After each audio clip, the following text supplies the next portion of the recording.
Buenos días, chicos. Este, estos videos son exclusivamente para los alumnos del Instituto INDA. Todos los derechos de autor están reservados y no se permite el uso sin su consentimiento. Y el mal uso de estos videos serán considerados por parte de la institución como una falta grave. Dando una retroalimentación de lo que estábamos viendo, los ángulos los podemos clasificar en tres grupos según la magnitud de su abertura, perdón, la posición de sus lados y la suma de sus medidas. También el ángulo está formado por el cruce de dos rectas que se cortan y en ese punto donde cortan lo llamamos vértice y en la abertura que se crea a partir de las dos rectas, eso es lo que nosotros conocemos como ángulo. Estas dejan de llamarse rectas para llamarse lados. ¿Por qué? Porque la recta pues sigue, sigue, sigue. Entonces esta es como solamente una sección de la recta.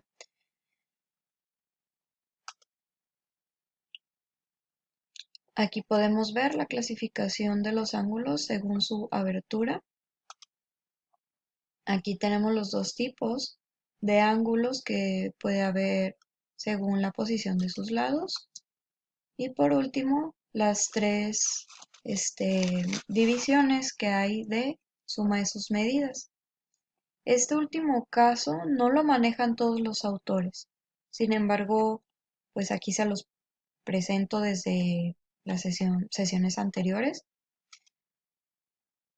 También están los ángulos a partir de dos paralelas y una secante. También están 6 tipos de ángulos, que también ya lo vimos en la sesión anterior. También vimos lo que era un triángulo, que es una figura que se forma a partir de tres rectas que cruzan entre ellas. Tiene pues estas características, que la que más conocemos es la que la suma de sus ángulos internos dan 180, pero no es el único, como acá podemos ver. También vimos lo que era teoría de Tales. En teoría de Tales tenemos dos casos. Cuando tenemos el triángulo, que aquí tenemos la fórmula que consta de tres partes y esto va a depender de qué información es la que nosotros tenemos para saber qué parte de la fórmula vamos a utilizar. De esta fórmula solamente vamos a utilizar dos partes. De esas dos partes, nosotros requerimos de tener, por ejemplo, si vamos a trabajar con estas dos partes, tenemos que tener por lo menos tres datos y sería despejar el dato que nos haga falta.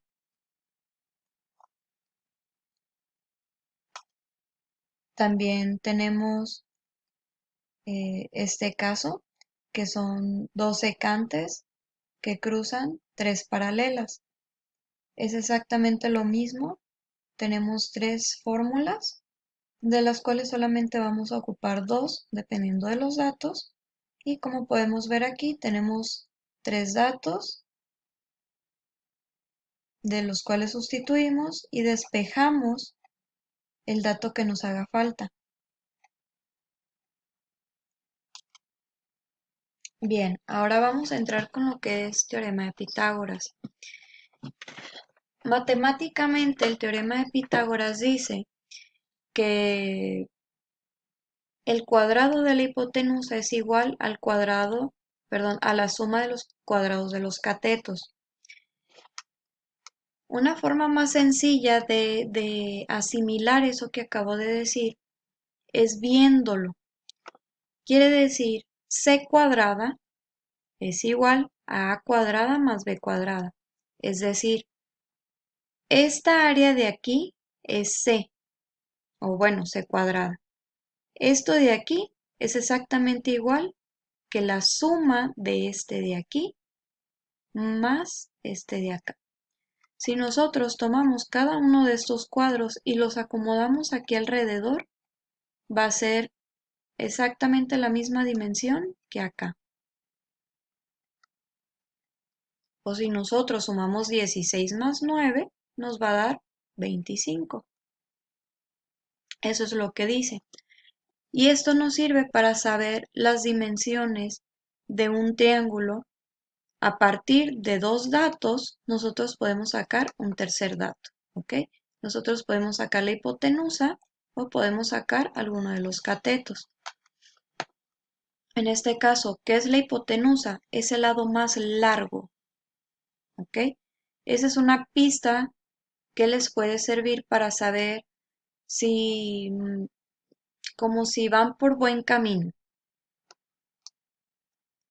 Este lado, que es el que está exactamente enfrente del ángulo recto, bueno, el teorema de Pitágoras nada más trabaja con triángulo rectángulo, que es aquel que tiene un ángulo de 90 grados o un ángulo recto, que se representa con este cuadrito. Igual acá lo podemos ver, este es el ángulo recto. Entonces está enfrente del ángulo recto, es la hipotenusa y es lo más largo es el más largo de los tres lados. Estos dos son catetos.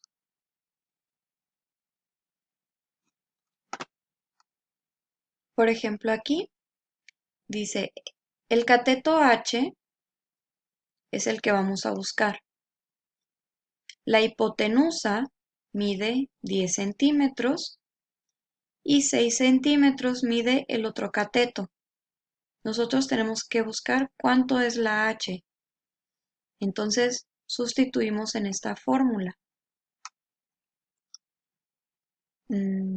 Ponemos primero la hipotenusa, 10 al cuadrado, porque la fórmula nos los pide al cuadrado, es igual a h, que es lo que estamos buscando, al cuadrado, porque lo tenemos al cuadrado acá también, más b al cuadrado, que en este caso sería 6 al cuadrado.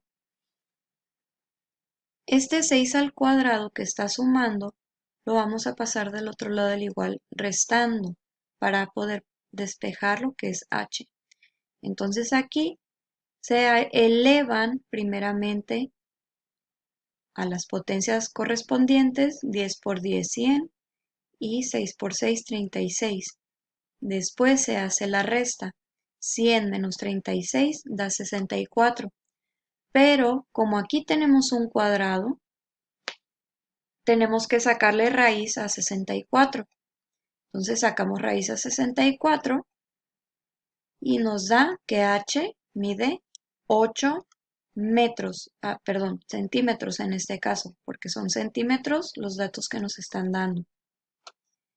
Y así como podemos sacar h, podemos sacar por ejemplo, b o podemos sacar c. Nada más hay que recordar que los valores de los catetos no pueden ser mayores que la hipotenusa, porque la hipotenusa siempre va a ser el lado más largo y siempre va a estar posicionado frente al ángulo recto, ¿ok? Por eso hace ratito les dije que esa era una pista para saber si lo que estaban haciendo estaba bien. Ya sea que estén buscando catetos, saben que tienen que ser menor que la hipotenusa. Si están buscando la hipotenusa, saben que el valor tiene que estar por arriba de los catetos.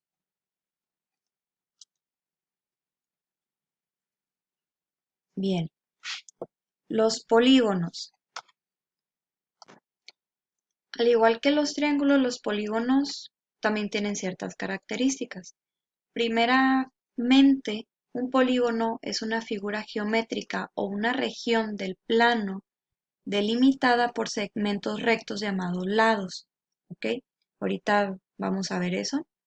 En este caso, los polígonos tienen ciertas características que nosotros podemos sacar por medio de fórmulas.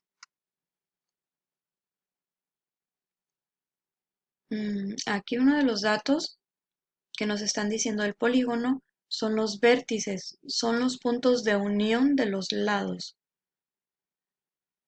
Las diagonales ahorita más adelantito lo vamos a ver.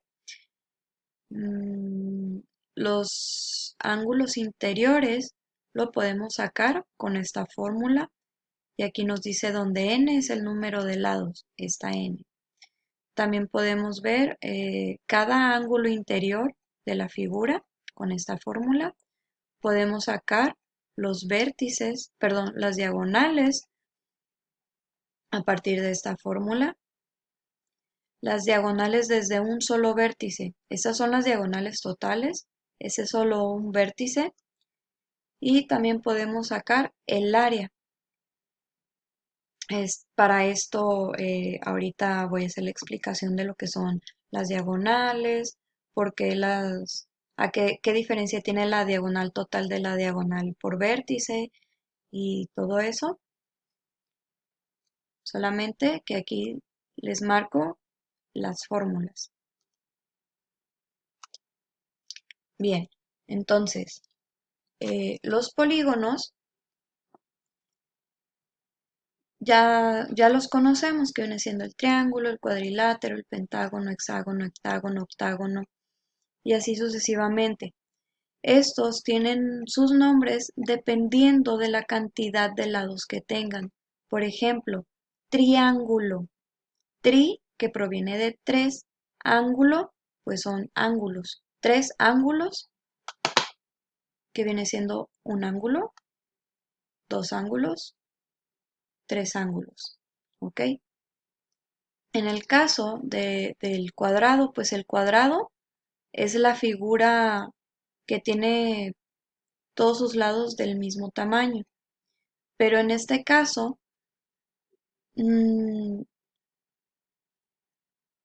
también entrarían, bueno, no, sí, sería el cuadrado, que sabemos que tiene cuatro lados, por lo tanto, también tiene cuatro ángulos. La cantidad de lados es igual a la cantidad de ángulos, que también es igual a la cantidad de vértices, ¿ok?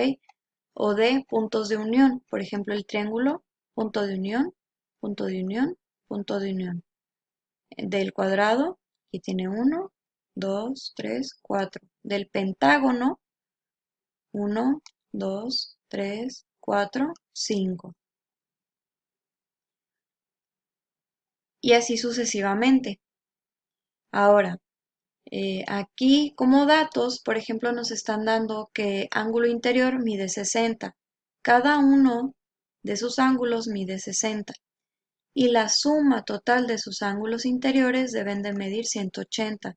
Si nosotros multiplicamos 60 por 3 lados, 3 por 6, 18. Entonces 3 por 60 son 180.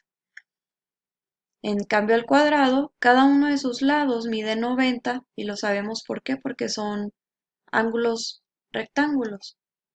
Si multiplicamos 4 por 9, 36. Son 360 grados de ángulos, perdón, interiores.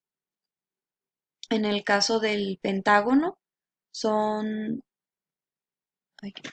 son 106 por los 5 lados. Entonces, perdón, son 108.